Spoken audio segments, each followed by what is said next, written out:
Psalm 78. O my people, hear my teaching. Listen to the words of my mouth. I will open my mouth in parables. I will utter hidden things, things from of old, what we have heard and known. What our fathers have told us, we will not hide them from their children. We will tell the next generation the praiseworthy deeds of the Lord, his power, and the wonders he has done. He decreed statutes for Jacob and established the law in Israel, which he commanded our forefathers to teach their children, so the next generation would know them, even the children yet to be born. And they, in turn, would tell their children. Then they would put their trust in God and would not forget his deeds, but would keep his commands. They would not be like their forefathers, a stubborn and rebellious generation, whose hearts were not loyal to God, whose spirits were not faithful to him. The men of Ephraim, though armed with bows, turned back on the day of battle. 10 They did not keep God's covenant and refused to live by his law. They forgot what he had done, the wonders he had shown them. He did miracles in the sight of their fathers in the land of Egypt, in the region of Zoan. He divided the sea and led them through. He made the water stand firm like a wall, guided them with the cloud by day and with light from the fire all night, split the rocks in the desert, and gave them water as abundant as the seas. He brought streams out of a rocky crag and made water flow down like rivers, but they continued to sin against him, rebelling in the desert against the Most High. They willfully put God to the test by demanding the food they craved. They spoke against God, saying, "Can God spread a table in the desert? When he struck the rock, water gushed out and streams flowed abundantly. But can he also give us food? Can he supply meat for his people?" When the Lord heard them, he was very angry. His fire broke out against Jacob, and his wrath rose against Israel, for they did not believe in God or trust in his deliverance. Yet he gave a command to the skies above and opened the doors of the heavens. He rained down manna for the people to eat. He gave them the grain of heaven. Men ate the bread of angels. He sent them all the food they could eat.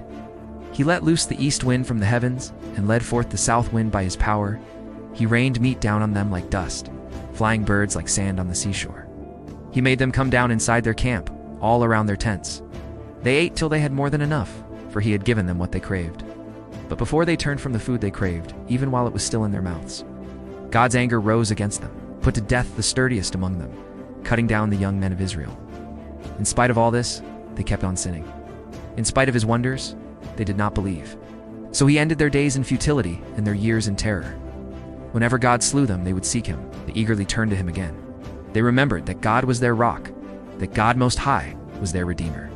But then they would flatter him with their mouths, lying to him with their tongues. Their hearts were not loyal to him. They were not faithful to his covenant. Yet he was merciful, forgave their iniquities, and did not destroy them. Time after time he restrained his anger and did not stir up his full wrath. He remembered that they were but flesh, a passing breeze that does not return. How often they rebelled against him in the desert and grieved him in the wasteland. Again and again they put God to the test. They vexed the Holy One of Israel. They did not remember his power the day he redeemed them from the oppressor. The day he displayed his miraculous signs in Egypt, his wonders in the region of Zoan. He turned their rivers to blood, could not drink from their streams. He sent swarms of flies that devoured them, and frogs that devastated them. He gave their crops to the grasshopper, their produce to the locust. He destroyed their vines with hail, and their sycamore-figs with sleet, gave over their cattle to the hail, their livestock to bolts of lightning. He unleashed against them his hot anger, his wrath, indignation, and hostility, a band of destroying angels.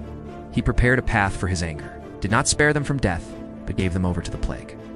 He struck down all the firstborn of Egypt, the firstfruits of manhood in the tents of Ham. But he brought his people out like a flock, led them like sheep through the desert. He guided them safely, so they were unafraid. But the sea engulfed their enemies. Thus he brought them to the border of his holy land, to the hill country his right hand had taken. He drove out nations before them and allotted their lands to them as an inheritance. He settled the tribes of Israel in their homes. But they put God to the test and rebelled against the Most High. They did not keep his statutes. Like their fathers, they were disloyal and faithless, as unreliable as a faulty bow. They angered him with their high places. They aroused his jealousy with their idols. When God heard them, he was very angry. He rejected Israel completely. He abandoned the tabernacle of Shiloh. The tent he had set up among men, he sent the ark of his might into captivity, his splendor into the hands of the enemy. He gave his people over to the sword. He was very angry with his inheritance. Fire consumed their young men, and their maidens had no wedding songs. Their priests were put to the sword, and their widows could not weep. Then the Lord awoke us from sleep, as a man wakes from the stupor of wine. He beat back his enemies. He put them to everlasting shame. Then he rejected the tents of Joseph. He did not choose the tribe of Ephraim, but he chose the tribe of Judah, Mount Zion, which he loved. He built his sanctuary like the heights, like the earth that he established forever. He chose David his servant and took him from the sheep pens. From tending the sheep, he brought him to be the shepherd of his people Jacob, of Israel his inheritance. And David shepherded them with integrity of heart. With skillful hands, he led them.